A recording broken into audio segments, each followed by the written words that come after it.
voy de nuevo. Bienvenidos a esta segunda jornada de ACRUX, Festival de Poesía y Ciencia del Estrecho de Magallanes. ACRUX es un festival organizado por la Organización de Estados Iberoamericanos, con sede en Chile, el Instituto Milenio de Astrofísica y el colectivo Lichen Lab. Contribuyen también a este esfuerzo la Municipalidad de Punta Arenas, la Municipalidad de Porvenir, la Universidad de Magallanes, el instrumento para la conmemoración de los 500 años de la primera circunnavegación del mundo, con sede en Portugal. Están el colectivo Poetas, el colectivo Casagrande, la compañía danesa Hige Robotics, la Fundación Bridge in Culture y Librería en Pausa. Voy a presentar enseguida a los invitados. Está en primer lugar Nathaniel de Lichen Lab. Lichen Lab es un espacio laboratorio sin fines de lucro que busca fomentar y difundir la identidad antártica y subantártica a través del arte, la ciencia, la tecnología y la educación. Lichen Lab ha estado presente en este proyecto desde la génesis, es uno de los actores organizadores.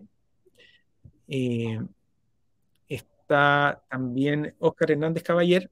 Óscar Hernández, bueno, ya lo presenté ayer, licenciado en Ciencias Físicas, y ha tenido como una gran labor de divulgación científica y colaboración artística. Él es el fundador de un podcast que se llama Universo Paralelo y que yo recomiendo mucho. La verdad es que he escuchado muchos episodios de Universo Paralelo andando en bicicleta y el tiempo pasa volando más rápido de lo que yo pedaleo. Está Violeta Gil es licenciada en Filología Inglesa por la Universidad de Madrid y en Interpretación por la Real Escuela Superior de Arte Dramático. Esta doble militancia se nota mucho cuando ella lee sus poemas. La verdad es que como que viene la gestualidad y la manera como en que lee. Yo lo pude ver ayer y fue una grata sorpresa, como que contribuye a darle sentido a las palabras en sus versos. Ha sido artista en residencia en Yado, Headlands, Center for the Arts, Teatros del Canal, Matadero Madrid y Etopia, Centro de Arte y Tecnología. Boaventura de Sousa Santos es un intelectual público, activista y poeta, uno de los principales renovadores de las ciencias sociales y una de las voces más destacadas en lo referido a la reinvención de la emancipación social. Catedrático de Sociología de la Facultad de Economía de la Universidad de Coimbra y Distinguished Legal Scholar en la Facultad de Derecho de la Universidad de Wisconsin-Madison. Además, es director emérito del Centro de Estudios Sociales de la Universidad de Coimbra.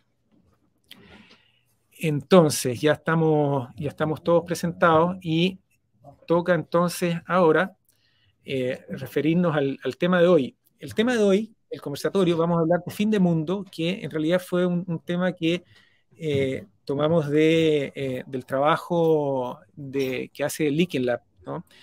Que aborda aborda el concepto de fin de mundo desde una perspectiva no solo social o antropológica o artística, sino también de un punto de vista como, territorial.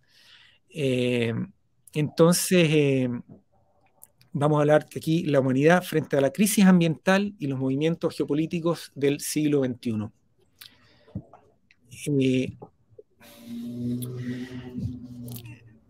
Podemos empezar contigo, Nathaniel Álvarez, colectivo Última Esperanza. Bien, muchas gracias, Julio. Gracias por la invitación. Un honor estar compartiendo con personas tan destacadas. Sobre todo con alguien que para nosotros es una inspiración, porque hablar de las epistemologías del sur para nosotros viene siendo como una tónica desde unos 3, 4 años más o menos, posicionando al Lichen Lab como un laboratorio experimental, territorial, de conocimiento situado desde el sur. Y bueno, como tú decías, y como se llama este encuentro de fin de mundo, nosotros decidimos a partir del año pasado, desde el 2021 y 2022, proponer la línea curatorial de Lichen Lab con una pregunta que es si podemos plantear un nuevo mundo desde el confín de América. Y esta reflexión, esta pregunta viene desde la reflexión que veníamos haciendo desde el 2018 con el tema de los 500 años, que para nosotros siempre, más que una celebración, era conmemorar un evento de manera crítica, planteando a partir de esta circunnavegación, ¿cierto?, que hace Magallanes, el inicio de la debacle en la que estamos hoy día. La crisis en Chile, justo antes o sea, en el momento del estallido, ya venía poniendo en crisis aquí en Punta Arenas y en otras ciudades de la región la celebración que se iba a hacer, que planteaba el municipio, el gobierno, ¿cierto?, como una especie casi de fiesta de Año Nuevo, que para nosotros era más que eso, tenía que tener una visión crítica que relevara la desaparición de otros mundos que ya estaban aquí, al momento de que comienza la circunnavegación y empieza el proceso de colonización. En ese sentido, como espacio de pensamiento crítico, Liken Lab extiende una reflexión colectiva respecto del fin de mundo para esta línea curatorial, porque para nosotros es importante recalcar que los territorios australes que hoy poseen Chile y Argentina ya habían sido catalogados por el eurocentrismo como las tierras del fin del mundo. Desde Julio Verne, ¿cierto?, con la novela El faro del fin del mundo, y desde ahí ha sido utilizado, incluso empleado por el mismo gobierno como una marca, ¿cierto? La gente dice voy al fin del mundo, que era algo que molestaba mucho a las personas de acá, que igual nos molestaba, pero en un momento decidimos darle vuelta a este concepto y aprenderlo para plantear un gesto de resistencia, en el fondo. Podemos plantear un nuevo mundo desde el fin del mundo. Justo en esta época de crisis, que ya veníamos del estallido social y después la pandemia que pone en crisis todo, ¿cierto?, la crisis de las epístemes, para nosotros era importante plantear esta pregunta, y en ese sentido hemos realizado muchas reflexiones, círculos de encuentro y residencias, una que es la que nace, ¿cierto?, para hacer esta visión crítica de los 500 años de la circunnavegación, que es una residencia navegable que recorre los canales del Estrecho de Magallanes para invitar a la gente, más que a producir, artistas e investigadores, más que producir, a reflexionar y empaparse del lugar, del territorio, generando conocimiento situado. Esa es más o menos la reflexión que nosotros estamos trabajando y que parte del 2021 y continúa hasta el 2022.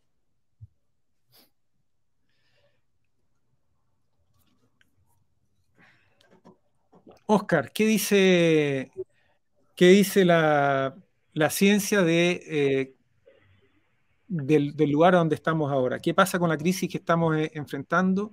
¿Es resultado del desarrollo industrial, desarrollo científico? O sea, las respuestas más obvias que se pueden dar. ¿Qué opinas tú? ¿Hay una salida a partir de la ciencia en el horizonte?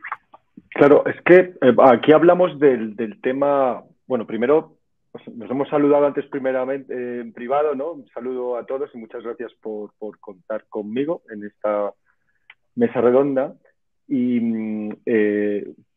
realmente lo que estamos hablando de una posibilidad más cercana del fin del mundo es por esta época que ahora muchos llaman antropoceno, ¿no? Por donde el hombre puede llegar a transformar el entorno tanto positivo como negativo, ¿no? Porque el desarrollo tecnológico, que para mí es un apéndice del desarrollo científico, y a mí me gustaría separarlo y a mí me gustaría poder argumentarlo.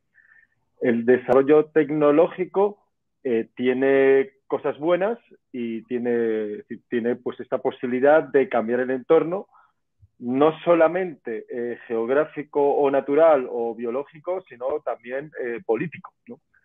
El verdadero problema es que es la falta de predicción, ¿no? de predictibilidad. Yo creo que el ser humano desde un origen, como especie, vivimos en un viaje, ¿no? En un viaje el cual, saliendo de África, luego saliendo de Europa hacia América, ¿no? Con el viaje que hablábamos ayer, y siempre es un viaje un poco a lo desconocido. Entonces, ahora mismo, no es la primera vez que se habla del fin del mundo.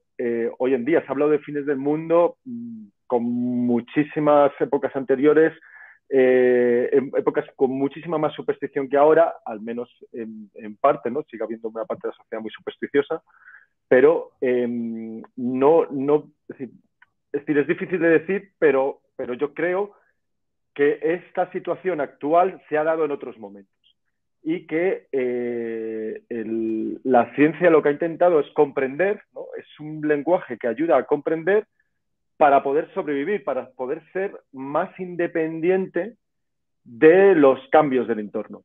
Ahora mismo llega el momento en que esta misma tecnología, esta misma desarrollo científico puede ayudarnos a encontrar la solución o generar soluciones a problemas que ha generado la propia tecnología, ¿no? Como puede ser el cambio climático.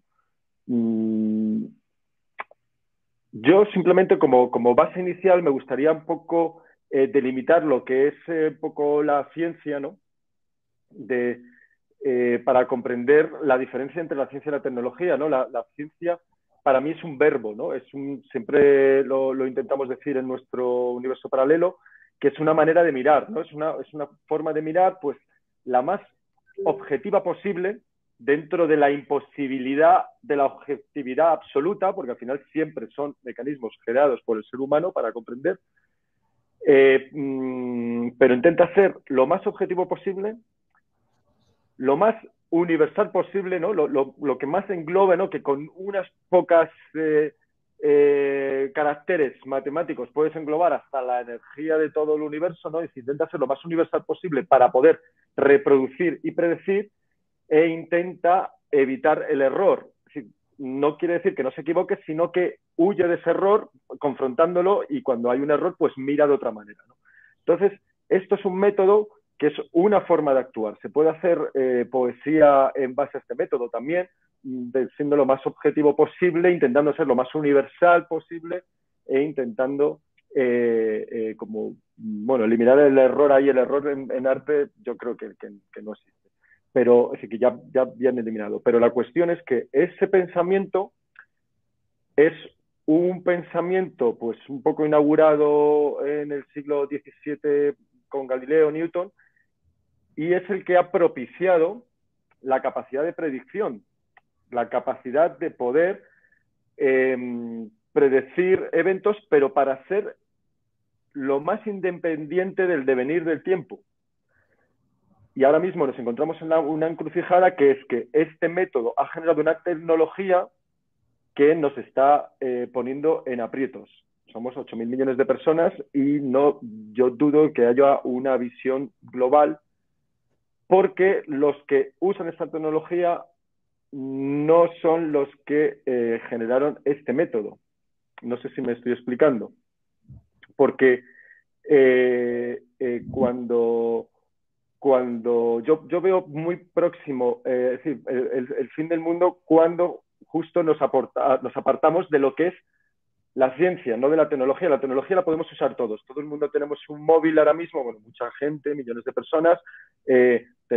Consumimos los recursos con gasolina, quemamos carbón. Eso está posibilitado por la ciencia, es cierto. Pero los que lo usamos muchas veces negamos ese conocimiento que nos ha llevado hasta aquí, que es un conocimiento mucho más humilde, mucho más que asume que no tenemos todas las soluciones, que estamos aprendiendo y que es todo un camino, un proceso a un conocimiento que nos podrá ayudar a seguir progresando y ser cada vez más independiente de la incertidumbre, que para mí esa es la definición de progreso. Entonces, a mí a tu pregunta exacta de si la ciencia tiene una solución, la ciencia, a través de su método, puede independizarse de lo que subjetivamente nosotros pensamos y puede establecer ese tipo de decisiones desde un pensamiento mucho más objetivo y menos pues a lo mejor filtrado por nuestros propios sesgos, ¿no? Hoy por hoy, si tenemos el cambio climático, hay mucho negacionismo. Tenemos mucho negacionismo ahora mismo con las vacunas. Tenemos negacionismo del propio COVID. Hay todo ese enjambre de subjetividades que olvidan lo que nos hizo llegar hasta aquí, es el que nos pone bastante en peligro a nosotros como especie y poder llegar a un punto de una distopía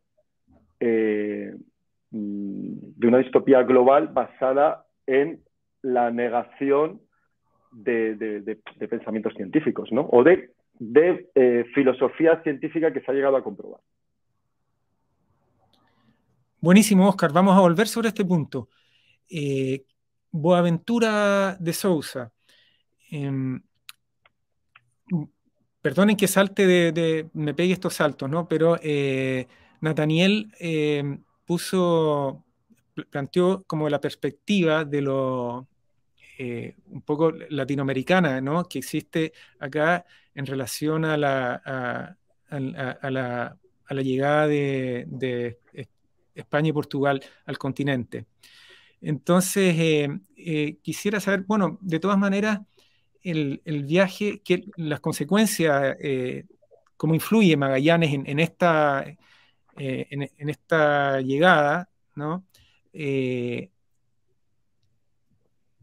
Da como una magnitud de la enormidad una ampliación de los mapas de la época.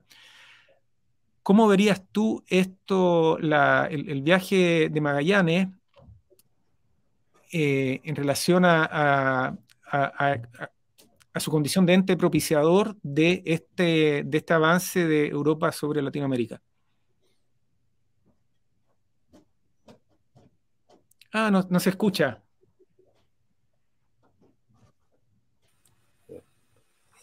Ahora sí. Buenas tardes aquí en Portugal, buenos días quizás para usted. Es un placer enorme estar aquí con usted y con los cientistas y Julio y artistas y con Violeta. Y particularmente porque estamos en Chile, a pesar de estamos en el mundo, y Chile para mí es ahora uno de los países en el mundo, quizás no solamente en América Latina, donde hay novedades interesantes y políticas esperanzosas que no es muy común hoy en día. Y por eso vale la pena hablar en este contexto de ideas para adiar el fin del mundo. Este es el título de un libro de un gran intelectual indígena brasilero, Ailton Krenak, que además es un gran amigo mío. Entonces, mira, yo te quería contestar con esta idea. Mira, y es un contexto de pandemia que estamos en el mundo, ¿no? También, que es importante. Cuando los colonizadores portugueses, españoles, después los franceses, ingleses, llegaron a América Latina, llevaron un virus, la varíola, ¿no? Y estamos protegidos, obviamente, de la varíola. Pero cuando llegaron los pueblos indígenas no estaban. Y murieron millones. No sé si ustedes saben, pero fueron varios millones en México. En toda América Latina, de hecho, ¿no? Pero sobre todo en México, que era una población mucho más densa, ¿no? Y eso después llevó a una guerra biológica, porque más tarde los Estados Unidos, por ejemplo, para matar a los indígenas Cherokee, enviaban ropa contaminada de varíola para llevarles, porque era un regalo. Y cuando llevaban el regalo a sus comunidades, se infectaban y morían. Morían por miles de personas, ¿no? Entonces, esto fue el siglo XVII, XVI, XVII. Llegamos al inicio del siglo XXI y viene el virus, ¿no? ¿Y cuál es la diferencia nuestra en relación a ese tiempo? Mira, el país más desarrollado del mundo, los Estados Unidos, que puede matar, destruir el mundo 3, 4 veces con todas las armas que tiene, no se han defendido para nada de esta pandemia. Por uno de los peores, ¿no? Entonces, ¿qué es desarrollo? ¿Qué es progreso? Claro que hay una diferencia entre nosotros y el siglo XVII. Hay vacunas. Claro, no había. En el siglo XVI, XVII, ¿no? Pero estas vacunas dan el resultado en este momento de esta sociedad desigual, capitalista en que vivimos, que en mi país tenemos la población 90% vacunada con 3 dosis, pero en África, donde está, en Asia, donde está la gran porcentaje de la población del mundo, están con 8%, nada más que eso, porque hay patentes, hay tecnología, obviamente, que está patenteada, privatizada, por así decirlo, ¿no? Entonces, mira, yo quiero decirte que tendremos hoy que poner en contexto de todo este proceso, que podría ser un proceso de encuentro, pero no fue de encuentro, fue de mucha destrucción. Yo te hablo porque he estado mucho con los pueblos indígenas de México, de Chile, por ejemplo, en Temuco, con los mapuches. Ya habíamos discutido esto.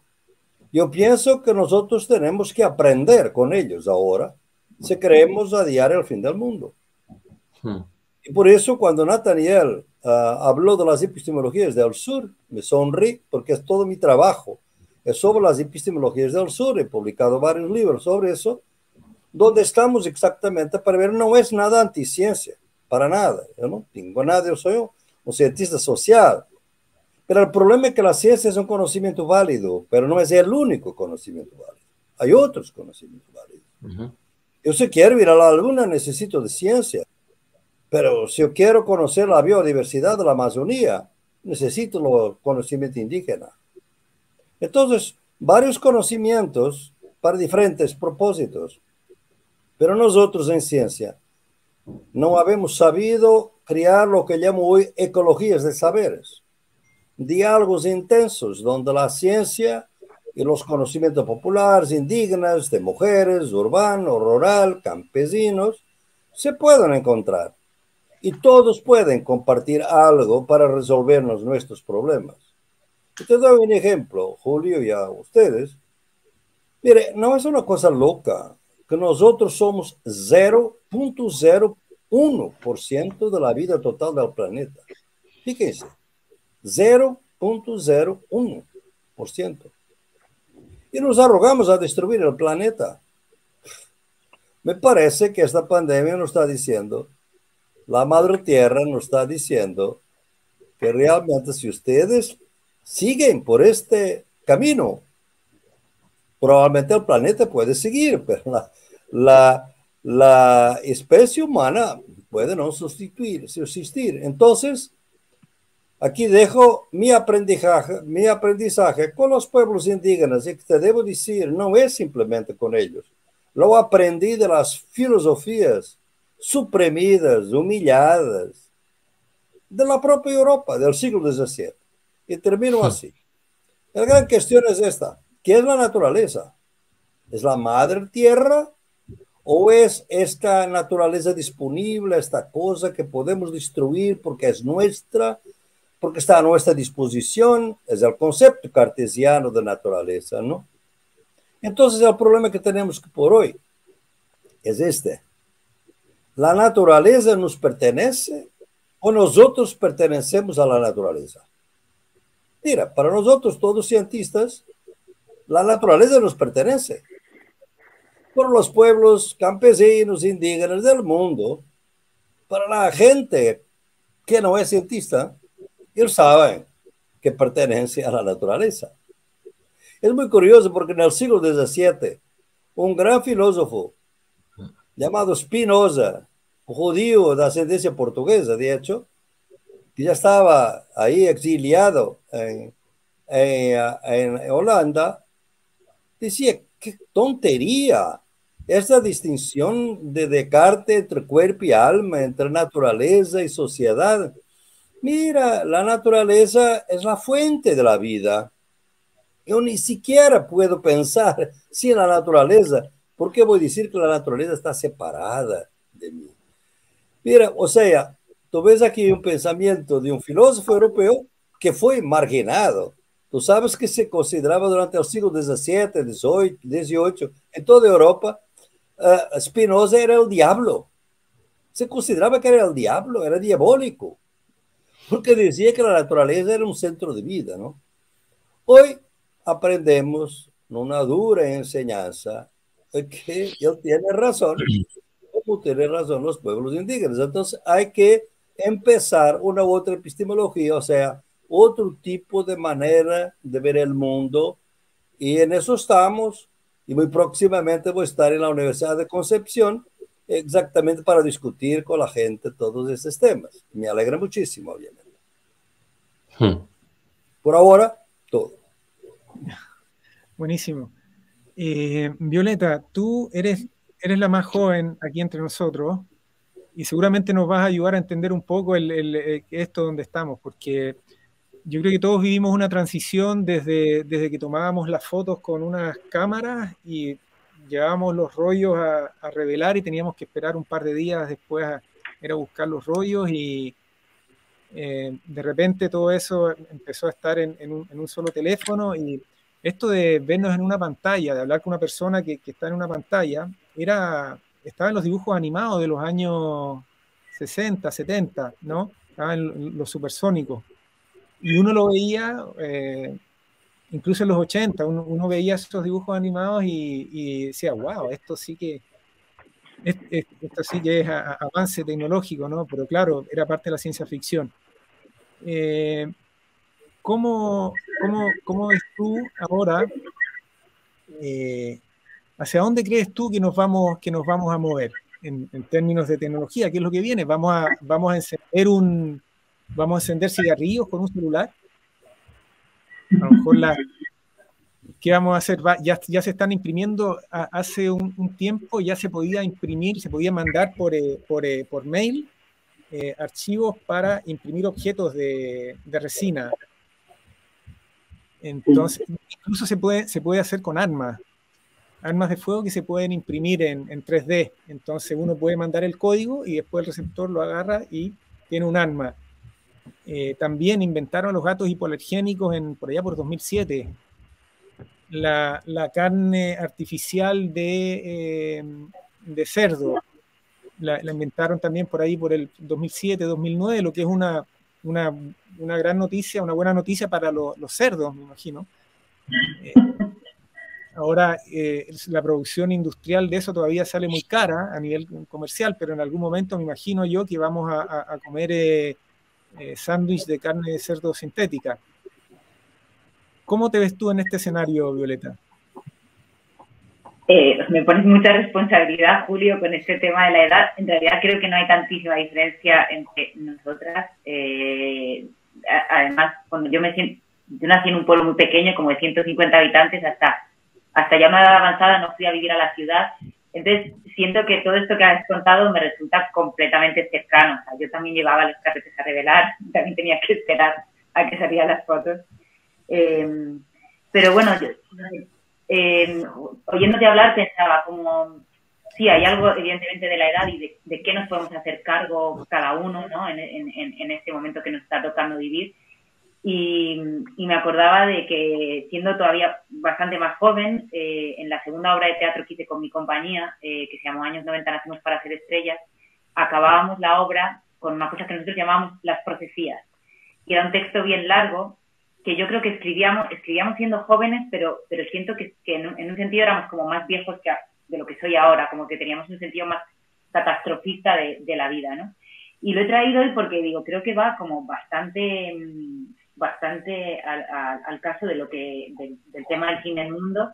Estos eran unos textos de que hablaban, una persona decía, el mundo se va a acabar, y la otra le respondía y decía, bueno, no, espérate, vamos a ver, ¿qué podemos hacer? Quizá que no se acaba, ¿no? Y en un momento decíamos, el mundo se acabará por haber cantado mal, por haber bailado mal, por haber estafado, por haber escrito tanta mierda, por los cines cerrados, por las exposiciones mal hechas, por tanta música asquerosa. El cielo se pondrá verde, todo será horrible, olerá mal, en el cielo aparecerán las imágenes de Vietnam, de Armenia, de Ruanda, de Angola, de Irak, de Corea, de España. No hay ningún país que no evoque una catástrofe. Decir el nombre de cualquier país es decir el nombre de una catástrofe. el día del fin del mundo será mejor que cualquier ruina, que cualquier pintura, que cualquier verso. Bueno, y seguíamos así, es un texto largo, ¿no? Pero estábamos muy apegados a esa idea de, bueno, o sea, hemos heredado un mundo, empiezo yo a tener un poco de agencia en ese mundo que hemos heredado, que es la catástrofe. Y este texto es de hace más de 10 años, y la catástrofe, desde luego, que nos ha sobrepasado, y estamos ya como en otro nivel de conciencia de lo que es esa catástrofe, un nivel que, como decía Óscar, todo es susceptible de ser cuestionado. Tenemos como un sobreconocimiento de las cosas que nos hace en realidad retroceder en el conocimiento, ¿no? Como si se puede cuestionar el holocausto, si se puede cuestionar la existencia del cambio climático, se puede cuestionar absolutamente todo tipo de conocimiento, con lo cual volvemos al grado cero de la vida, ¿no? Y entonces, a partir de ahí, ¿qué podemos hacer? Y yo me agarro un poco a esto que decía Nathaniel de empezar el nuevo mundo desde el fin del mundo, ¿no? Como vamos a aprovechar esa situación geopolítica que tenéis ahí para decir, bueno, pues os lo habéis cargado, nos disteis esta carga política y social de que nosotros estamos al final, estamos allí al fondo del mundo, ¿no? Como allí dando la vuelta y cuando ya no se ve nada. Y ahora le vamos a dar la vuelta y somos nosotros los encargados. No quiero poneros esa responsabilidad de que seáis los encargados de solucionar toda esta situación, pero creo que es interesante como verlo desde ahí, ¿no? Como desde qué territorios podemos pensar las cosas hoy. Y justo en estos días yo trabajo con un colectivo que nos llamamos una fiesta salvaje, que dice la poesía es una fiesta salvaje, una fiesta de la que nunca sabes si volverás a casa, en el que, entre otras cosas, sobre todo discutimos como la idea del canon, de los parámetros que hasta ahora nos han hecho entender la literatura, pero no solo la literatura, sino la vida, la creación, la comunicación con los demás. Estamos un poco como en ese cuestionamiento, que al final te das cuenta que es el cuestionamiento que hace cada generación con lo que le viene, ¿no? Como también eso, creo que era Óscar que mencionaba, todas las generaciones han sentido que estaban en ese fin del mundo, que todo estaba destruido, que tenían que volverse a inventar todo. Bueno, pues en eso estoy yo ahora, ¿no? Como en ver como desde qué lugar puedo yo como comenzar una vida, ¿no? Una vida nueva, que no sea una vida material, sino una vida sensible, como realmente donde yace la vida, que es en el contacto con el otro ser humano. El alcance de mis acciones realmente es muy pequeño, ¿no? Entonces, yo lo tomo desde mi pequeño lugar de la creación, de qué puedo hacer. Pues comunicarme mejor, no sé, saber mejor cómo llegar a entenderme con mi madre, con mi abuelo, con mis vecinos. Entonces, establecer vínculos de comunicación reales y que apelen a una vida como sensible y no material. Me ha llamado mucho la atención también esto que decía Óscar de los que han generado estas tecnologías no son los que generaron estos métodos, ¿no? Y tengo la sensación de que los que han generado estas tecnologías no están pensando en la vida como vida sensible, sino solo como vida material. Y no es que no les importe la vida, pero lo que les importa de la vida creo que es muy diferente de lo que nos importa a los que estamos hoy en esta mesa, ¿no? Hablando, que nos importa una cosa como más humana, ¿no? Como de volver a poner lo humano no como medida de todas las cosas, pero sí volver a ponernos en el centro del mundo para que la conversación gire en torno a eso, a una existencia sensible y que nos vuelva a poner a entendernos cara a cara otra vez. No sé si esto es un poco de lío aquí como con todos los hilos que habéis ido tirando, que son todos muy interesantes, diversos, pero al final a lo mismo, como es cómo podemos comunicarnos mejor, ¿no? Nathaniel, en este escenario que ha escrito Violeta Gil, ¿qué papel le cabe al arte, entiendes tú? Porque ustedes tienen en Liken Lab, en su trabajo, como que tocan la fibra del concepto de fin de mundo, de una manera un poco irónica, ¿no?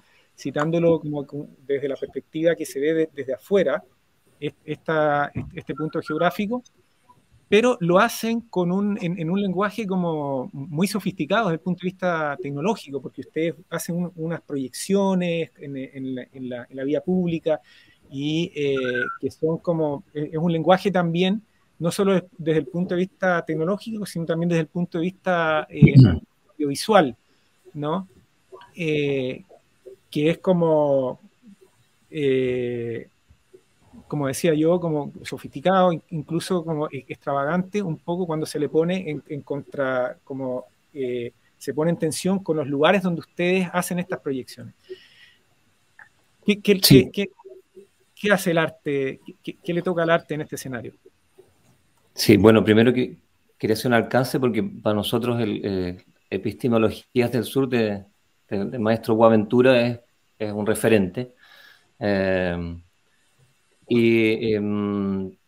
Bueno, como artistas y como gestores culturales, me gustaría mencionar que, hablando del fin del mundo, nosotros viviendo en esta región, como entre comillas otros dicen el culo del mundo,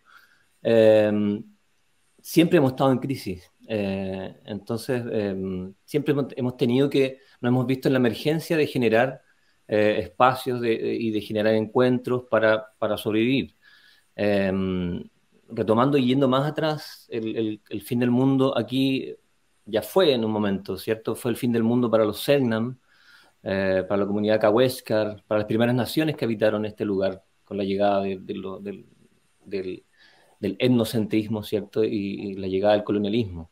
Entonces, el fin del mundo siempre ha estado, o sea, y desde ese punto de vista, como artistas, nos sentimos con la responsabilidad, siendo de este lugar y operando de este lugar, de empezar a generar espacios de encuentro, micropolíticas, a relacionarnos con nuestro entorno, salirnos de esto que padece Chile, que es tan terrible, que es el centralismo, que todo se hace desde Santiago, desde la capital, y no replicar lo mismo en la región, siendo Punta Arenas, digamos, la capital de la región de Magallanes, salir de este centro y empezar a operar en las regiones rurales, lo que algunos llaman el futurismo rural. Y en ese sentido, abrazamos la tecnología de una manera crítica también, para subvertirla y utilizarla como medio de traspaso de estas ideas, de estos mensajes. Y claro, bueno, nosotros nos relacionamos, como bien dice nuestro nombre, el colectivo es Lichen Lab, utilizando la metáfora del líquen, ¿cierto? Que es este ser que es un alga y un hongo, que aparentemente es como un ser de ciencia ficción. Desde esa perspectiva, utilizando esa metáfora, nosotros nos empezamos a relacionar con otros sujetos colectivos que operan en la región, con agrupaciones disidentes, con agrupaciones de personas en situación de discapacidad, porque este nuevo mundo tiene que involucrar a esas voces, a las otredades, a los que no tienen voz, y empezar a relacionarnos con la naturaleza. Como dice el señor Boaventura, que para nosotros es muy interesante plantearnos que somos naturaleza. Nuestro estómago está lleno de microbios que nos permiten estar hoy día aquí vivos, que son parte de la naturaleza. Empezar a relacionarnos con las entidades no humanas, como los glaciares, como los bosques, de una manera más sensible y tratar como artistas de generar este cambio utilizando la tecnología, ¿cierto? Estas proyecciones que hacemos a manera de iluminar este lugar que es el fin del mundo, ¿cierto? Que desde el centro, desde Chile, no se ve o se ve relegado a encuentros y cosas que se diseñan desde el centro, no con la gente del lugar. O plantear, no sé, he escuchado mucho el término de trabajo territorial hecho desde Santiago, digamos, sin involucrar a ninguna voz del lugar, sin involucrar a los pueblos indígenas que habitan. Y me gustaría hacer un alcance igual porque el fin del mundo, por ejemplo, para el pueblo Selknam, fue terrible. Primero los cazaban, ¿cierto? Se pagaba en oro, en libras esterlinas, después les cortaban las orejas para corroborar si tú llegabas con las orejas y te pagaban, después decidieron pedir las cabezas.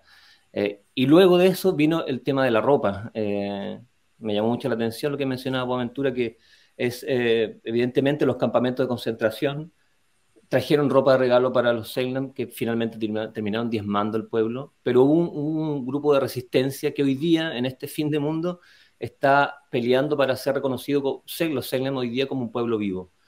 Entonces, creo que como artistas tenemos una labor súper, como artistas y como gestores, como agitadores también, una labor bien importante desde este lugar. Y más encima, hoy día tenemos un presidente que viene desde esta ciudad, desde el sur, digamos. Tenemos mucha fe y esperanza que el fin del mundo es algo bueno. Oscar, ¿qué pasa con la... ha salido mucho el tema de las enfermedades aquí, ¿no? La viruela, esto de contagiar con la ropa. Bueno, también hay que decir que también los europeos se llevaron la sífilis, ¿no? Que no estaba en Europa y por las violaciones a las mujeres por allá por Centroamérica, contrajeron la sífilis y se la llevaron a Europa. ¿Cuáles son las enfermedades que vienen, Oscar? ¿Qué pasa? No se escucha. Sí, es que lo tenía desactivado. O sea, al hilo de lo que se ha ido comentando aquí, ¿no? Cuando se hablaba de estas enfermedades que llevaron los europeos a América o alguna de vuelta, a mí lo que me gustaría es ver también lo que era el pensamiento en aquel momento, porque se ha hablado bastante de, bueno, Boaventura ha mencionado de como la ciencia como el pensamiento único, que yo creo que eso es un gran error que cometen muchos científicos, ¿no? Por eso nuestro proyecto Universo Paralelo se llama Una mirada al mundo desde la perspectiva científica. No dice la única mirada. Es una perspectiva que intenta ser lo más objetivo, pero que tiene una limitación gigante, que es que las subjetividades quedan fuera. Sí, es que queda fuera muchos conceptos que nos hacen humanos a nosotros mismos, ¿no? Dentro de este método. Entonces es un método que tiene sus propias limitaciones, el cual nosotros reivindicamos en círculos más artísticos porque muchas veces se malinterpreta la propia matemática o la propia ciencia como algo frío o algo malo. Sin embargo, a mí me gustaría hablar de lo que era el pensamiento en aquel momento, ¿no? de la Tierra como el centro. Ha habido ahí, Nathaniel ha comentado de etnocentrismo, ¿no? A mí eso de centrismo siempre lo veo como algo del pasado, ¿no? Nosotros teníamos la Tierra el centro, el ser humano el centro de la creación. Y si conceptualmente logramos salir de ahí, fue gracias al progreso científico, porque Nicolás Copérnico, tomando las matemáticas colectivas que se iban desarrollando en los viajes, ¿no? Mirando las estrellas, esa observación de estrellas nos hicieron salir de este centrismo y darnos cuenta que éramos uno más en un sistema planetario, luego, bueno, ya universal y ya que no somos prácticamente nada. Ese centrismo es un aporte del pensamiento científico. Por eso digo que lo separo un poco de la tecnología. Luego aparece Newton y dice, no, es que las leyes que había en el cielo son las mismas que en la Tierra. Elimina de un plumazo ese concepto que yo no sé si es verdad, ¿no? Pero el hecho de que la manzana es lo mismo que hace que la luna, que la caída de la manzana lo mismo que hace que la luna esté dando giros alrededor de la Tierra, lo que hace es unificar todos los cuerpos celestes, esa bóveda celestial, esa metáfora divina, esa superioridad de lo divino respecto a lo que había en la Tierra, lo unifica. Luego aparece Darwin y elimina al hombre como centro.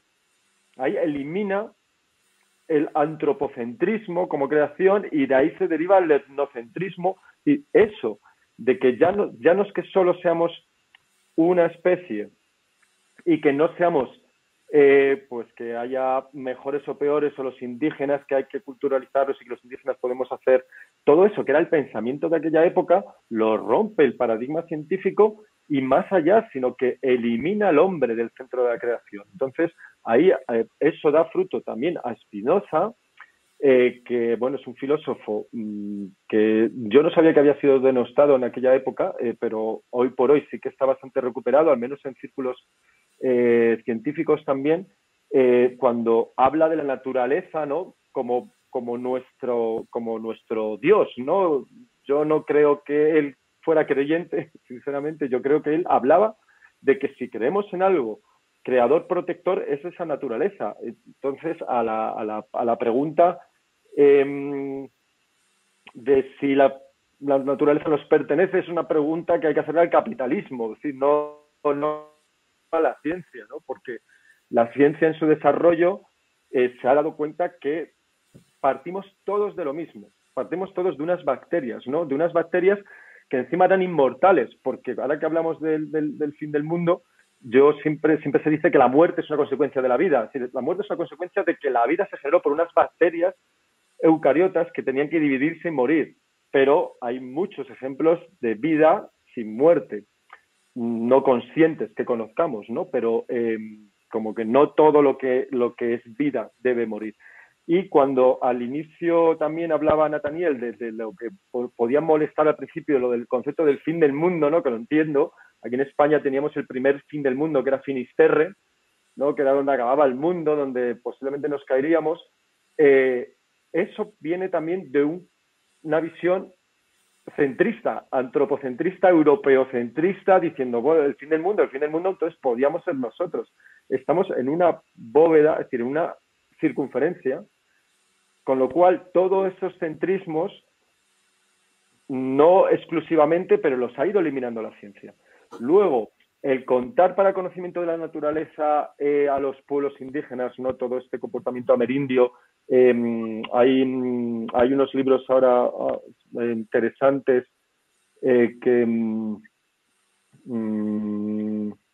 de Viverio de Castro, creo que es, ¿no? Que hace como un desarrollo, ¿no? de cómo debería ser bueno, de cómo podemos evitar el fin del mundo a través del conocimiento indígena. Todo esto no es que la ciencia le dé la espalda. Yo soy amante de la ciencia y me encanta ese tipo de lectura, pero no de lectura para leerlo, sino de lectura del mundo. Porque es que lo complementa, no es antagónico. Una cosa es el conocimiento a través de una subjetividad, ¿no? De unas percepciones subjetivas, y hay conocimiento a través de una objetividad, ¿no? De eliminar nuestros sesgos y ver lo más objetivo posible. Y no son antagónicos, es que somos seres humanos todos y llegamos a tener que sumar, ¿no? No a independizar y decir todo eso. Entonces, eso es un poco la lanza que a mí que intento, o es la visión nuestra de la ciencia que intentamos promover, no a través de una dictadura científica de la única verdad, sino de como parte del conocimiento que ha generado el desarrollo humano. Luego está la tecnología. Ahí me preguntas de las enfermedades. Es que hay una cosa que el ser humano tiende mucho a hacer predicciones, pero es que prácticamente todas las predicciones son falsas en la historia, ¿no? Siempre veíamos películas de ciencia ficción con coches volando, pero nadie inventó, no salía ni una película con un internet en el móvil. Internet nadie lo predijo en ninguna película. Y ahora es una cosa que tenemos totalmente en todos los lados, o la máquina de vapor, ¿no? Son inventos que hizo el ser humano y que esos inventos nos reinventaron a nosotros mismos, ¿no? Por eso, en el método de la predicción, que es muy difícil a 100 años vista, se puede hacer predicciones a pocos años vistas, a mí me gusta más apoyarme en el arte, ¿no? Cuando hablamos de la función del arte, yo he tenido la suerte de trabajar con artistas en proyectos suyos, y hay una cosa que me he dado cuenta, que es que el arte tiene la capacidad de generar mundos nuevos de lo posible, ¿no? Que ahí Violeta lo decía, ¿no? De explorar territorios para volver a comenzar, ¿no?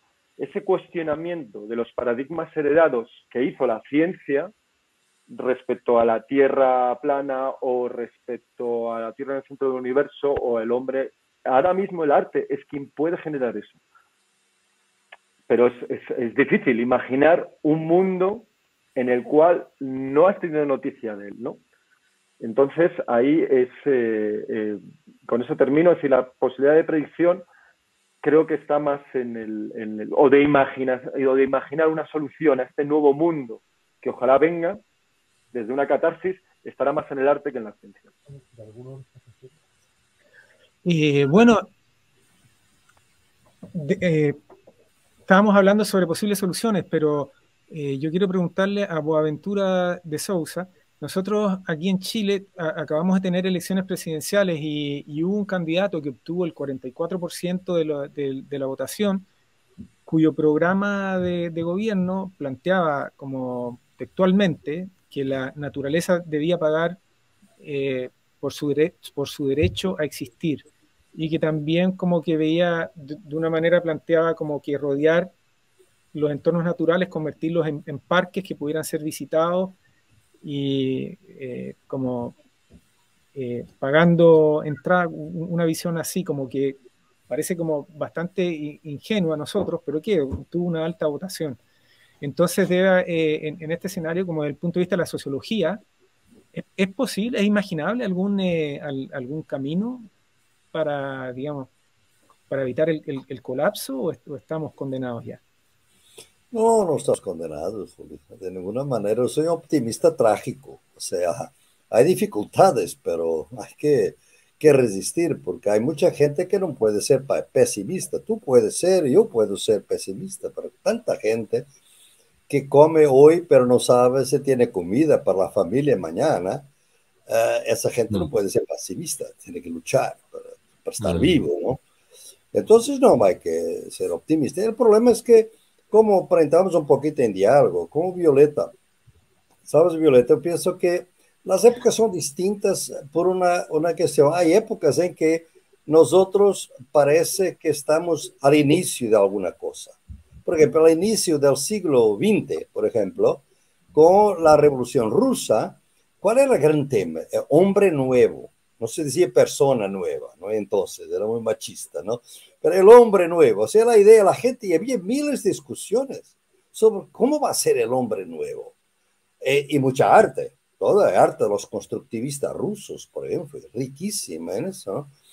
Entonces, nosotros por veces hay en ciertas épocas generaciones inaugurales y en otras épocas generaciones casi de finales, ¿no? Y es por eso estamos hablando del fin del mundo, por la crisis ecológica y por mucha otra cosa, ¿no? Y entonces hay que ver cuáles son las posibilidades que tenemos. Y ahí me parece que, por un lado, lo que Nathaniel está haciendo, me parece que es por donde debemos ir. O sea, hay que empezar los diálogos en la práctica con la gente. Oscar lo pone muy bien y estamos de acuerdo, Oscar, ¿no? Estoy totalmente de acuerdo con tu perspectiva desde la ciencia. El problema es que, como tú sabes, una cosa es lo que nosotros discutimos, sobre todo después de la física cuántica, después de Heisenberg, o sea, objetividad, subjetividad, todo está mezclado.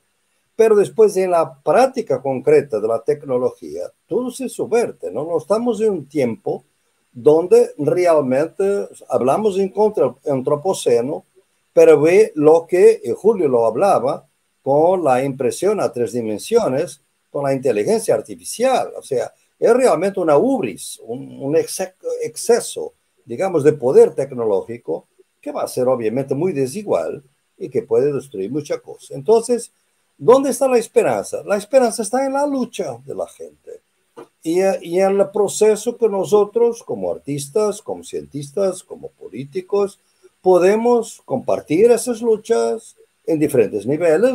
No es necesario estar en la calle necesariamente, pero estar en sintonía y sin despreciar otros saberes. Pues nuestro problema, yo tuve que descolonizar mi marxismo, para te decir, ¿no? Yo tuve que descolonizar mi ciencia sociológica. Además, porque tengo un doctorado en la universidad más elitista del mundo, que es la Universidad de Yale en los Estados Unidos. O sea, muy difícil hacer esto, pero tenemos que hacer para poder sentarme en una rueda de conversa en Temuco con los pueblos indígenas alrededor de un cordero, alias muy delicioso, asado, y podemos discutir, pero ¿por dónde vamos? ¿Cómo es la naturaleza? ¿Y cuáles son sus puntos? ¿Por qué nuestros territorios nos están invadiendo nuestros territorios y nosotros somos llamados terroristas? Ustedes saben que mucho mapuche fue preso como terrorista. Claro. ¿Cómo uno puede, al defender su territorio, ser considerado terrorista? ¿No? Bloqueando carreteras, básicamente, por las maderas que estaban destruyendo. Esa es lucha, y por eso, Julio, cuando me hablas y me dice la esperanza, sí, y Chile para mí en este momento es cierto. Ese candidato tuvo todo ese porcentaje, pero no ganó. Nosotros tenemos ahora un candidato que además viene del sur, está muy bien aplazado en eso, que conozco y que pienso hay una esperanza, y te digo también a ustedes que estoy como consultor de la Convención Constitucional. ¿Y qué estoy haciendo? Porque vuestra constitución es maravillosa, porque viene de las luchas, es muy paritaria, tiene mujeres, y tiene una dirigente, que es la presidenta, que es la doctora Elisa Loncón, una gran amiga, y que está haciendo un trabajo notable, y que estuvimos a discutir en 2 comisiones, exactamente esto, que es eso de desarrollo. ¿Cómo va a ser Claro que no podemos cambiar la minería de Chile de un día al otro, pero hay que pensar en una transición. Y esa transición va a ser ¿o qué? Va a ser reconocer los pueblos, por ejemplo, los diferentes pueblos. Mira, cuando Chile entró en las Naciones Unidas, Chile, Argentina, Ecuador, Colombia, han dicho que no tenían minorías étnicas, todos. Han mentido. ¿Por qué? ¿No estaban mintiendo? No sabían. Los indígenas eran invisibles, eran campesinos, etcétera, estaban invisibles, ¿no? Hoy no están invisibles, ¿no? Después de tanta huelga de hambre, de tanta muerte, etcétera, no están invisibles. Entonces me parece que avanzamos un poco. Y ustedes en este momento, a menos que las cosas van mal, esperamos todos que no van, yo pienso que hay alguna posibilidad del país más neoliberal del mundo, como lo decíamos, después de Pinochet, que ahora finalmente es el único país en el mundo que tiene en proceso, por lo menos, una convención constitucional que me parece bastante progresista en su plan. Después no sabemos lo que va a pasar, ¿no? Por ejemplo, si ganara el señor Caste, la primera cosa que iría a hacer era destruir la convención constitucional. O sea, acabó. Él lo ha dicho, no era sorpresa para nadie, él lo ha dicho, ¿no?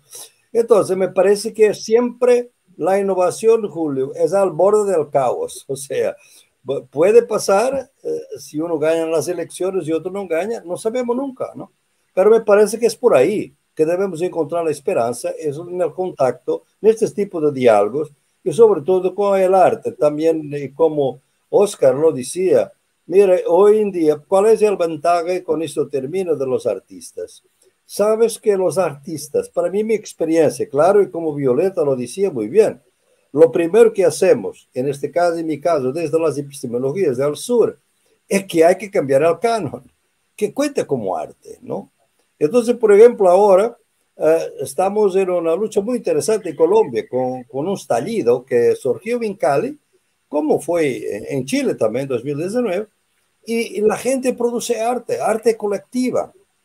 Y entonces hubo una discusión sobre un gran monumento de 8 metros, hecho por la comunidad, muy lindo, se llama Resiste. Era un objeto de arte porque no era individual, era colectivo. Y en principio, arte colectiva es una cosa dudosa porque el artista es un autor.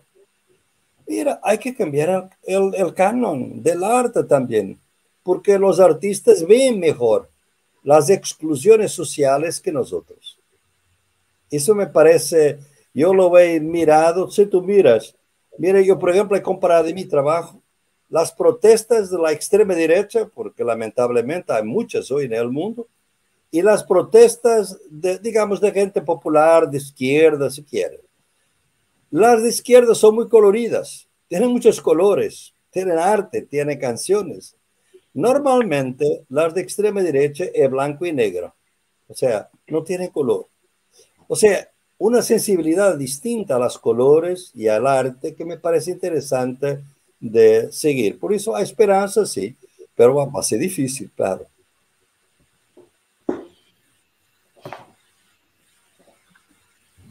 Entonces, desde el arte, lo que tiene que hacer el arte es luchar contra el canon. ¿Cómo? Luchar contra el canon, decía, ¿no? Desde el arte. Y al cambio, no vamos a decir que Picasso no es un artista, carajo. No es eso, ¿no? Lo que hay es emplear, ¿sabes? Todo lo que es lindo en nuestros abordados como Nathaniel, estoy seguro que Oscar y Violeta, es que no estamos para destruir, estamos para construir, ¿no? Es por eso que yo digo, en mi perspectiva epistemológica no hay nada en contra de la ciencia. Es juntar otros saberes. Es como el arte. Entonces no vamos a decir que Picasso, Ay, perdonar. no existen, no, existen. Y son fuertes. Pero a su lado hay los otros. Por ejemplo, mujeres que ayudaban a los artistas y que eran mujeres de artistas, como la mujer de Pollock, etcétera, que nunca fue reconocida y es una gran surrealista, por ejemplo. Las mujeres artistas que no fueron reconocidas. Así se amplía el canon. Es para juntar voces y la diversidad del mundo, porque la diversidad del mundo es infinita, de un punto de vista mismo matemático.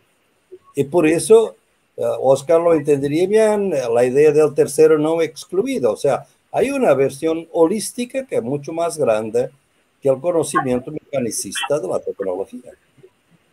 A mí solamente un apunte, perdona Julio, en línea a esto, cuando has mencionado a los rusos, está el manifiesto futurista, ¿no? Que se hizo a inicios del siglo XX, que era un manifiesto absolutamente basado en la tecnología. Ellos pensaron cómo la tecnología iba a llevarnos en el siglo XXI o a finales del siglo XX a una sociedad perfecta, ¿no? Hay una película que se llama El mundo por venir, en blanco y negro, que habla de todo, cómo iba a ser, y se ha demostrado cómo esa tecnología no nos ha llevado ahí. Era un pensamiento naif, que en aquel momento, con la relatividad, con los inicios de la mecánica cuántica, se decía, bueno, es que hemos encontrado el instrumento que nos va a salvar de todo, pero justo ahora mismo puede pasar hasta lo contrario, ¿no? Entonces, yo creo que hoy, es decir, es un hecho, ¿no? Que necesitamos esa suma, porque ese manifiesto futurista o ese manifiesto tecnológico no va a llegar si no se suma humanismo, si no se suma absolutamente al feminismo y si no se suma a toda la diversidad que somos. Violeta, ¿y qué papel le toca a la poesía? Bueno, no es fácil, pero creo que un poco en esta onda que estábamos diciendo, o sea, desde luego no podemos pensar solo en destruir, por más que la pulsión humana más clara tiene que ver con la destrucción. O sea, como si cada generación nace de la destrucción de la anterior en un sentido, ¿no? Y justo tenía como aquí una cita de Marina Garcés, que es una filósofa que a mí me ayuda mucho a pensar, porque creo que su trabajo está muy apegado también al lenguaje poético, y decía como el lenguaje del cuerpo se relaciona tradicionalmente con el lenguaje del fuego, y la fuerza del humano se engarza con la potencia de la destrucción. Así ocurre con las fiestas populares y religiosas, donde el fuego es un elemento esencial de destrucción y de renovación.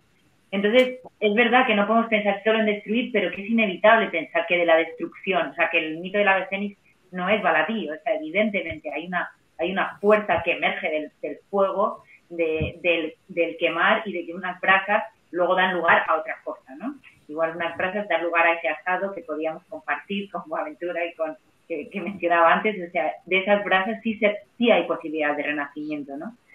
Y creo que el lugar de la poesía, pues obviamente tiene que ver con cuestionar un pensamiento unívoco que nos ha llevado a este momento de, no, es que ahora hay que atender a otras cosas.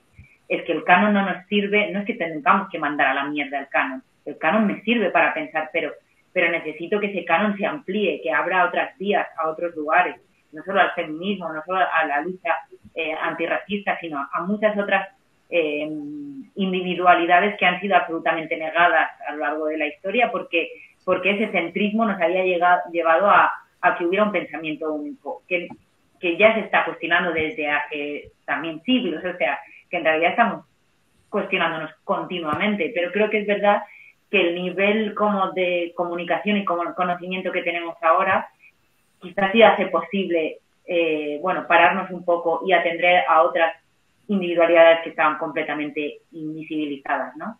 Entonces creo que la poesía, la creación, la literatura, el arte en general, sí que puede como pensar esos mundos posibles y darles una materialidad, ¿no?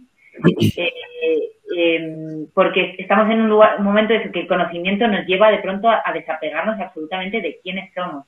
Esto es una cosa que casi hace como medio gracia, pero quería compartiros un vídeo, a ver si puedo compartir pantalla. ¿Veis mi pantalla? No. Hay que preguntarle al administrador. Ahí le pregunto aquí por interno. Creo que quizás sí que... ¿Veis esto?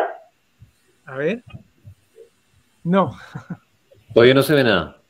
No se ve nada.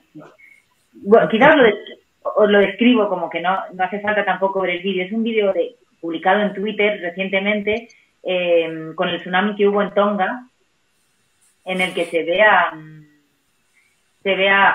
un tipo como ejercitándose y ves que está el mar como primero en calma y después la ola que empieza a avanzar y a gente corriendo, y esta gente corriendo llevan unos palos de selfie con el móvil como para que quede constancia de este momento loco de la llegada del tsunami, ¿no? Y en un momento el tsunami llega y los arrasa y los palos de selfie se van a la mierda y el tipo que estaba ejercitándose se va también a la mierda. Cuando la ola pasa, de pronto el tipo, ¿no? Como que sale un poco ahí victorioso, los otros, como estamos tan desapegados de nosotros mismos que cuando llega la ola no pensamos en sobrevivir, pensamos en registrarlo. Y es loco pensar que nos hemos separado tanto de nosotros mismos, ¿no? Como para necesitar mirarlo todo siempre desde fuera, siempre nos lo explicamos todo desde fuera. Y creo que la poesía sí que tiene un poco ese poder de conectarnos otra vez con nosotros y con un deseo de supervivencia, o sea, que la ola no nos pase por encima, que nos podamos subir a la palmera y podamos sobrevivir, ¿no? Para poder seguir desde algún lugar. Y bueno, pues eso, esta era como esta idea que tenía, como de que en qué estado estamos de desafección tan grande y cómo quizá pues sí la poesía nos puede ayudar a conectar de nuevo con esos afectos, con la supervivencia, con lo humano, y con el otro. Al final es como, sí, ¿y quién es el otro? Y ahora el otro ya no es ese único ser del centro blanco de mediana edad, no, ahora el otro tiene muchas más formas y tiene mucho más colores, como decía Boaventura. Allá en España ustedes no tienen tsunami. No tenemos tsunami, pero tenemos... Bueno, se ha hablado mucho, que también lo tenía mucho en la cabeza estos días pensando en lo del fin del mundo. Hemos tenido la erupción en el volcán de La Palma, que ha sido una barbaridad, ¿no? Ha arrasado toda la isla y no se sabe, ¿no? Pero creo que es un lugar bueno para poner la atención de cómo se va a iniciar la vida después de toda esta destrucción. Cuando se sabe que realmente es una isla que se formó justo así, o sea, que la vida surgió de esa lava y de ese fuego y de esa destrucción. Y también se hablaba mucho como de qué difícil es no caer en una observación de la belleza real, por lo menos por los cánones de belleza que tenemos en la cabeza, que es ver esas olas de fuego avanzando, porque es hermoso. Y ver como la ceniza y todas esas casas cubiertas por la ceniza tienen algo que atrae al ojo de una manera muy, muy bestia, como lo miras y dices, wow, qué hermosura, qué barbaridad, qué destrucción, pero qué hermosura. Entonces entiendes al tipo que corre con el palo de selfie, quiere grabar esa fuerza de la naturaleza que es más grande que nosotros pero bueno, hay que aprender a mirarla, ¿no? Y a entenderla y bueno, ahí estamos, así que en España no tenemos tsunami, pero tenemos cenizas para rato. ¿Y por qué crees que nos atraen esas imágenes de erupciones volcánicas? Porque en realidad eso tiene mucho rating en YouTube. Sí, ¿por qué nos atraen? Pues porque ahí está el inicio de la vida también, ¿no? Como el universo se forma así, ¿no? Como de una bola de fuego, en un sentido, todo de la destrucción sabemos que va a surgir algo y tenemos curiosidad y deseo por saber qué es eso que va a venir después. Lo que pasa es que hay que pensar en que quizá nosotros tengamos una responsabilidad en eso, ¿no? Y asumir esa responsabilidad. Pero por supuesto que es atractiva la destrucción y nos hemos acostumbrado, de hecho, mucho a poder verla. O sea, desde el primer momento en el que se pudo grabar, ¿no? Como la primera muerte en la televisión, ¿no? Como pienso en Omaira, ¿no? Esta niña colombiana, cuando en ese momento que pudimos ver cómo Omaira se ahogaba, desaparecía, claro, hemos tomado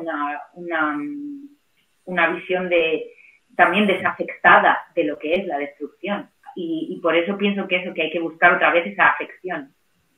Pero nos atrae absolutamente. Todo lo que de primeras para nosotros era casi imposible de ver porque no teníamos esa posibilidad, ¿no? Como tecnológica, de poder ver ciertas cosas. Cuando empieza a existir, evidentemente hay algo que nos atrae de eso, ¿no? Como, porque son poderes mayores que nosotros.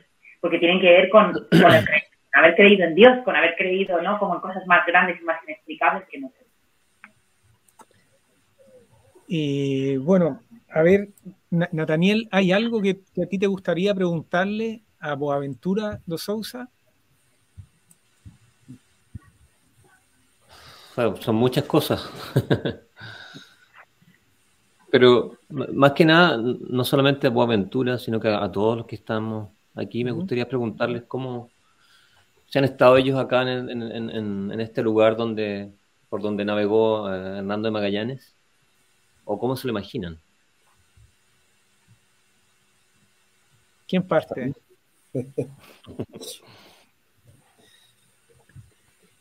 No, por amor de, yo pienso que realmente para nosotros, yo tendría mucha curiosidad realmente de conocer esa región. Estuve cerquita, pero no he estado ahí, no.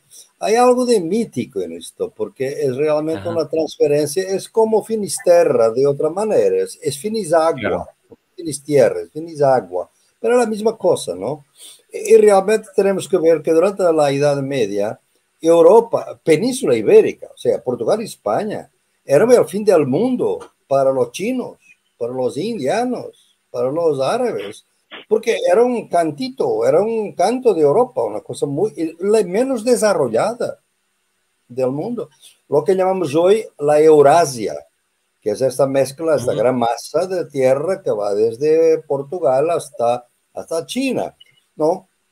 Entonces hay realmente para mí muchas ideas interesantes. Yo estudié un poco de Magalhães, no sé porque Portugal fue por orden de los reyes católicos, sino por Portugal. Porque Portugal no quiso, fue es una historia que daba un filme muy interesante. Hay este sello que después se dejó morir de la manera más estúpida, podemos decir, ¿no? Porque realmente Magallanes no tenía que morir en Cebú, donde murió, ¿no? Claro. Porque realmente fue una lucha que entró para defender una causa que no era esencial para su trabajo, ¿no?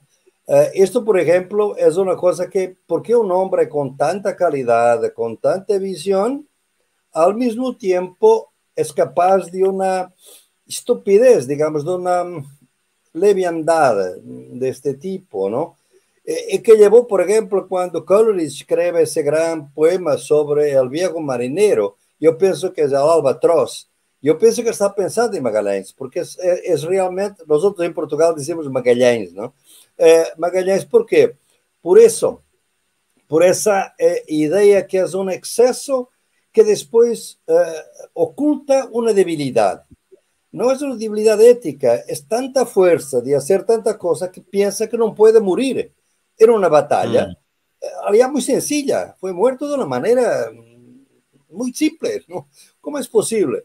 Por otro lado, fue casi un suicidio, ¿no? Fue casi un suicidio, diría, ¿no? Y por otro lado, con tanta gente que lo apoyó y la gente local, después de pasar el estrecho, después de llegar a Indonesia, etcétera, tanta gente que no era europea también. Mismo tenemos a Elcano que terminó después el viaje, pero hubo mucha otra gente que preguntaban, que daban informaciones sobre esto.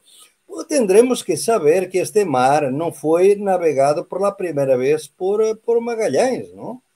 En tu tierra quizás los chinos tuvieron en el siglo XV antes, ¿no? Eso que no los ocuparon. también. Sí, tuvieron ahí una grande, hay hay residuos, ruinas, digamos, arqueológicas de aquí en la costa del Pacífico de Chile que muestran que los chinos estuvieron ahí, pero no querían ocupar. Y después el emperador pidió al gran chef, que era una flota de no sé cuántos miles, centenares de navíos que navegaban por todo el mundo, y le pidió para regresar y no seguir con este tipo de viajes porque no eran útiles. Pero nosotros utilizamos los mapas de ellos. Había mapas. ¿Por qué había tanto mapa detallado cuando los portugueses y los españoles caminaron? Porque ya estaban hechos antes. O sea, nosotros tenemos un poco esta idea de que fueron los portugueses, los españoles que descubrieron. Es muy etnocéntrico, diría también, pienso yo. No fue otra cosa y otra historia, pero quizás no es para acá. De que estamos celebrando esto y no voy ahora a decir más sobre eso, ¿no? Pero es eso, ¿no? Muy relativizando todo eso, sin de ninguna manera menosprezar la persona, pues un hombre interesante, esta gente que hace este tipo de cosas. Nosotros no tenemos tenemos otro tipo de coraje quizás, pero no esta, ¿no? ¿Qué ambiciones tú puedes tener para hacer este tipo de viaje? Que era un viaje que realmente tenía efectos objeto o un objetivo geoestratégico, o sea, era realmente ver que en este caso los españoles podrían conocer más del mundo y controlarlo, ¿no? Básicamente era eso, era para controlar el mundo. Fue siempre una idea de ocupación, eso me molesta un poquito, no fue curiosidad apenas, ¿no? Pero quedó la curiosidad y ahí estamos celebrando ahora en este nuevo centro, pero no caigas en la tentación de ser el centro ahora, por favor, porque esa es la metáfora del occidente, es así, cría unas periferias para que otro sea el centro, crea el fin para que otro sea el inicio. No, nosotros tenemos que continuar esta historia de los seres humanos por el mundo. Vamos a seguir. Y es así que podemos tal vez compartir el mundo un poquito mejor y con los no humanos, que es fundamental en el futuro. Sí, nosotros, para cerrar, nosotros nos consideramos excéntricos. Qué lindo, muy bueno. Hombre, por ahí vamos. Sí, muy bien. Sí, ya tengo tu contacto y estoy a sentir algunas convergencias interesantes, no podía imaginar. Fantástico. Con todos ustedes ahí, ¿no? Qué bueno. Fantástico. Bueno, y nos iremos a la página de Violeta, que dice Tristura. ¿Qué es esto, Violeta? ¿Por qué se llama Tristura?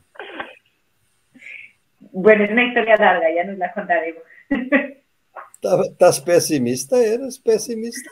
Yo me guardo lo del optimista trágico, me ha parecido hermoso.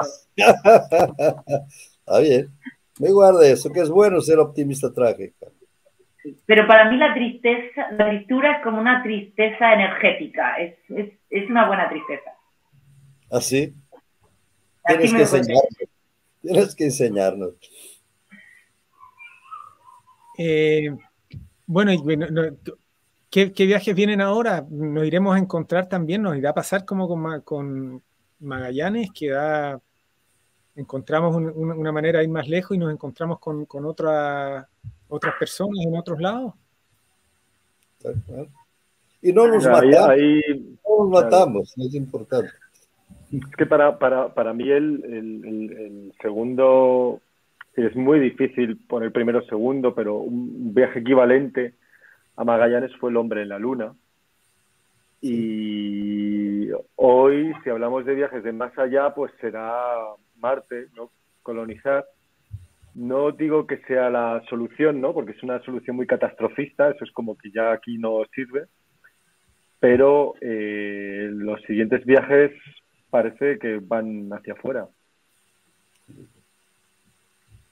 Como viaje, ¿no? Pero sí, pero una de las cosas también muy interesantes, una de las cosas que aprendimos en nuestro universo paralelo, en nuestro programa de radio que estaba en el Círculo de Bellas Artes, es que éramos fanáticos de las estrellas porque los dos éramos físicos, tanto Ana como yo, y luego al final nos dimos cuenta que el viaje era hacia uno mismo, que era mucho más desconocido. tanto biológicamente como introspectivamente, ¿no? Como realmente ahí el viaje que le queda también al pensamiento científico también es hacia adentro, y no solamente ir ahí hacia afuera. Violeta, ¿tú dices que nos encontraremos alienígenas o ellos vienen antes a visitarnos? Qué pregunta. Yo espero que vengan a visitarnos, me daría muchísima ilusión, la verdad. Pero ya lo que estoy pensando es en encontrarnos entre nosotros en Chile. O sea, mi deseo ahora mismo, después de todas estas conversaciones, es que lo que quiero es ir para allá. Y ya veremos qué pasa con los alienígenas. La metáfora de la visita no es muy buena, ¿sabes? Porque la visita es de alguien que no pertenece y que nosotros vamos a dar una acogida, una hospitalidad, nada más. Yo pienso que son compañeros y compañeras de vida. Me gusta mucho el título de Universo Paralelo, ¿sabes, Oscar? Yo trabajo con el pluriverso. Pluriverso. Es una idea que viene también de mucho trabajo que hicimos desde 2000, 2010 en el Foro Social Mundial. Por ejemplo, tenemos varias cosas con ese título, un libro grande, Pluriverso. Un gran colombiano que es profesor también en los Estados Unidos, que es Arturo Escobar, que escribió un libro también llamado El Pluriverso. Yo mismo he escrito varias cosas sobre el pluriverso de los derechos humanos para dar la idea de la diversidad sin crear inconmensurabilidad, ¿sabes? Porque el universo paralelo, yo sé que no es tu posición, pero es la idea de que no se encuentra. Yo pienso que estamos condenados, como estamos a ver aquí, a nos encontrar, ¿no? Por eso la idea de pluriverso era un problema epistemológico, la cuestión de la inconmensurabilidad. Nosotros, el nombre de universo paralelo está puesto también un poco en este sentido, porque es verdad que no está bien explicado, porque parece que es el fenómeno, ¿no?, de Hugh Everett, de la mecánica cuántica, de interpretar la mecánica cuántica como diferentes sucesos al mismo tiempo, pero no viene de ahí, viene de que nosotros vemos a la ciencia que trabaja a veces como eso, que es un universo paralelo a nuestra sociedad, ¿no? Nosotros tenemos nuestro día a día y, sin embargo, nos influye un montón, porque los universos paralelos también nos influyen, ¿no? La teoría física de las branas, ¿no? Como que la gravedad es una interacción entre esos universos, ¿no? Que no sé si eso será verdad o no, pero nosotros vemos que es un universo que nos interacciona un montón con nosotros, nos cambia la vida, y sin embargo, tenemos bastante incultura sobre él, ¿no? Entonces, ese concepto de universo paralelo quiere decir el universo científico, ¿no? Que está muy cerca de la interacción, pero muy lejos muchas veces de nuestro día a día. Y por eso lo veíamos como algo paralelo y ajeno a nuestro día a día. Y por eso lo llamamos así, ¿no? Universo paralelo. Bueno, y hablando de esos universos paralelos, aquí en el marco, como una de las actividades del festival, vamos a enviar una señal al espacio, un poema universal, que es hay una plataforma creada por poetas de Madrid, que se llama universalpoem.com, donde personas de todo el mundo están subiendo versos y todo eso se va a enviar hacia un trabajo entre poetas de Madrid, Casagrande de Chile y Hige Universe de Dinamarca. Se va a mandar a la nebulosa Saco de Carbón, que queda como 600 años luz de la Tierra. Entonces, nos hemos encontrado también hay gente que nos ha comentado, ¿no?, de que eso podría ser peligroso para la humanidad. Y Stephen Hawking por ahí decía de que era como preferible pasar desapercibido, de que con toda seguridad había otras civilizaciones afuera y que si tenían un avance tecnológico superior al nuestro, pues si nosotros nos hacíamos notar, podrían venir para acá y, de acuerdo a una visión, bueno, que un poco antropocéntrica también, porque como es un poco atribuirle nuestras características a los eventuales marcianos o de donde vengan, ¿no? pero que no necesariamente vendrían a visitarnos con intenciones gentiles, ¿no? Que podrían querer como saquearnos. ¿Qué opinan ustedes? A ver, Violeta, bueno, es muy difícil, ¿eh? Bueno, Violeta, ahí. No, dale, te he visto.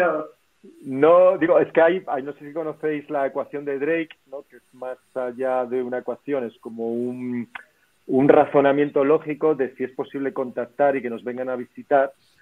Y las probabilidades son ínfimas, ¿no? Por las distancias que tenemos. Si ese mensaje le llegara a alguien, has dicho 300 años luz, que eso prácticamente no es nada, entre que ellos lo comprendieran, montaran un viaje aquí y vinieran, ya son miles de años, ¿no? Que muy posiblemente a lo mejor la humanidad ya no exista.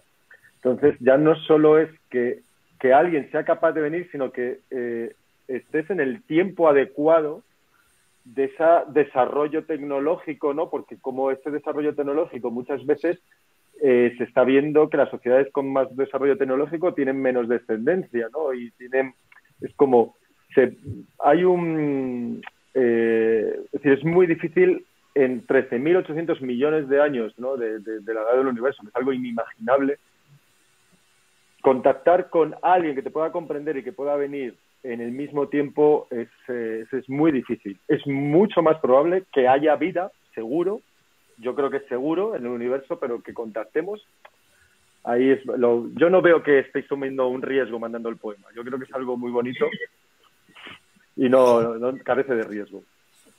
Yo entonces quería visitar mis vecinos, quería conocer mejor mis vecinos, los vecinos de mi país, de mi continente, de vuestro continente, porque realmente eso que es necesario, nos estamos separando unos de los otros cada vez más. Y esta pandemia, yo estoy en un pueblo de 12 familias a 30 kilómetros de Coimbra, ¿no?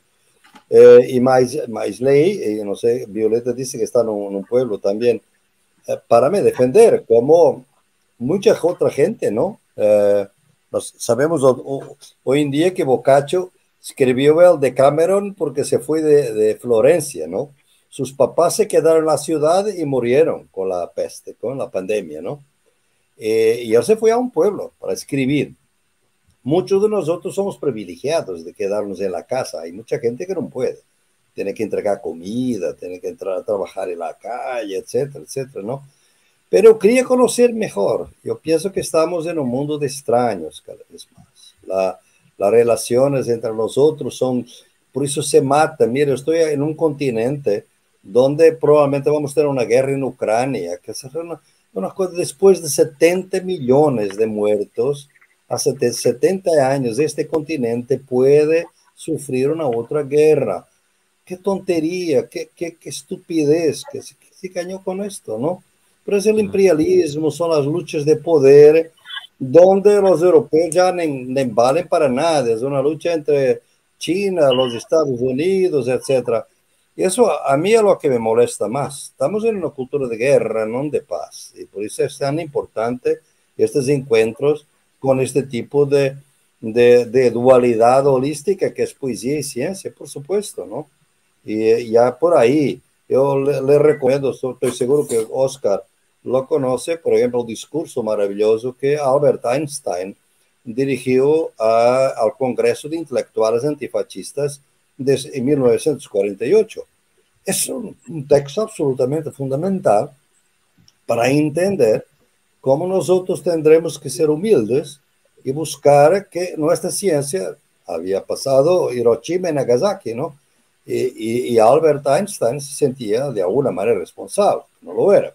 Pero, entonces, ¿para qué sirven nuestras tecnologías, nuestra ciencia? Tenemos, y por eso lo mejor, porque sabes, cuando yo trabajo, y Nathaniel tiene quizás una experiencia más rica que yo, porque de otra perspectiva, cuando trabajamos con otros conocimientos y los valoramos, quedamos más humildes. O sea, vemos que hay límites en nuestro conocimiento. Nos acostumbramos a escuchar. Yo pienso que, sobre todo los cientistas sociales, la ciencia en general, los filósofos, oyen, pero no escuchan. No sabemos escuchar y, sobre todo, no sabemos escuchar lo indecible. como tú sabes, otros pueblos saben comunicarse con las cosas que no son visibles o indecibles. Nosotros no sabemos muy bien, tenemos que enseñar nuestros sentidos de una manera más rica, ¿no? Y esto nos queda un poquito más humilde, que es un humilde no vaya a hacer la guerra, porque no sabe si tiene fuerza para vencer, ¿no? Es eso que debería ser nuestro mensaje de paz, ¿no? Uno de los problemas es que, por ejemplo, ese discurso de Einstein que te has referido, es que luego pasa el tiempo y se desconoce, ¿no? Y es uno de los grandes problemas, ¿no? Que el exceso de información también y el sesgo en la información, de cómo accedemos a ella, que se pierden grandes soluciones, ¿no? Que alguien ha propuesto, pero que se pierden entre montones de vídeos porque es verdad que ese discurso es fantástico, como también ha habido otros. Claro. Bueno, por último, Violeta, ¿qué piensas tú? ¿Ibas a decir algo sobre los alienígenas? No, o sea, la verdad que no tengo una idea muy formada acerca del tema de los alienígenas, más allá de curiosidad y de, sí, como dice Oscar, seguro que existen otras civilizaciones y obvio que tenemos una tendencia a tratar de imaginar cómo son y un deseo grande de entrar en contacto con ellas, ¿no?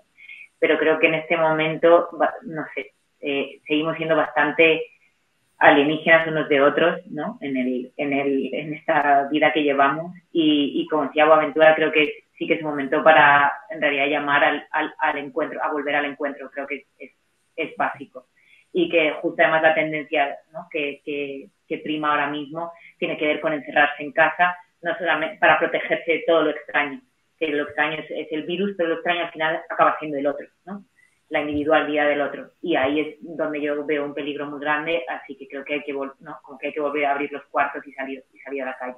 Creo que eso es lo que nos toca. Claro, con mascarilla. Bueno, con lo que haga falta, poco a poco, iremos inventándonos nuevas formas. Ya nos han dicho que los artistas tenemos, ¿no? Como esta responsabilidad de inventarnos, pues algo nos inventaremos.